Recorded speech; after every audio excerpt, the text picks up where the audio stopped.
See, prayer is not something you impose on yourself or anyone else.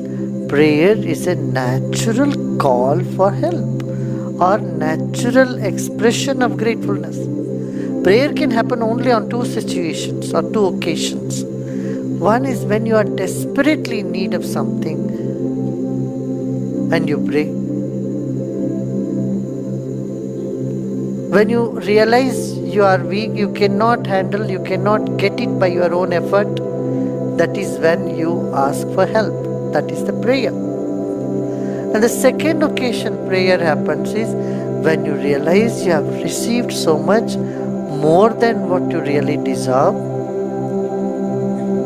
and all that has come to you as a blessing, as a gift, then that gratefulness or thankfulness that you express becomes prayer. Yeah. And if you extend a little further, say one more occasion is when you are in deep love with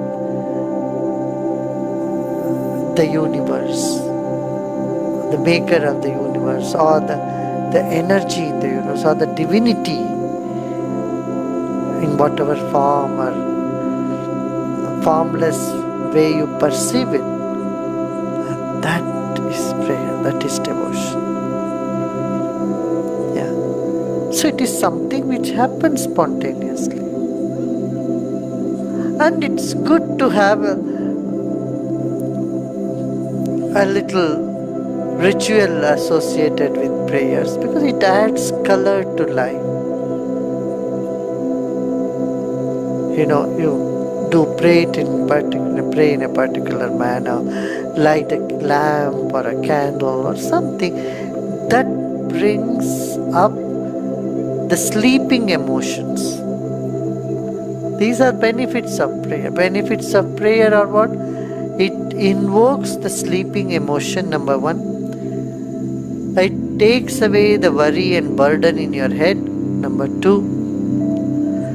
Third, it builds the confidence in you and feel the connection from your side. You are already connected to the infinite, to the divinity. But from your side, you start realizing you are connected to the higher power, higher energy, higher self. So these are the benefits that occur from prayers. And sometimes it also, even though your emotions are much in it, at least it puts you in a routine. Say suppose you have make a habit of praying every day. Maybe 4 days go without any depth. The 5th day suddenly you may experience something. It's almost like any sadhana. That's why it's called sadhana. Making it a practice in your life so that you have something to do. Something to do that is ethereal, that does not seem to immediately give you some benefit. It is a way to connect to something that is not so tangible but that really exists. So prayer could be one such link to the unknown, unseen. Falling in love with the unknown.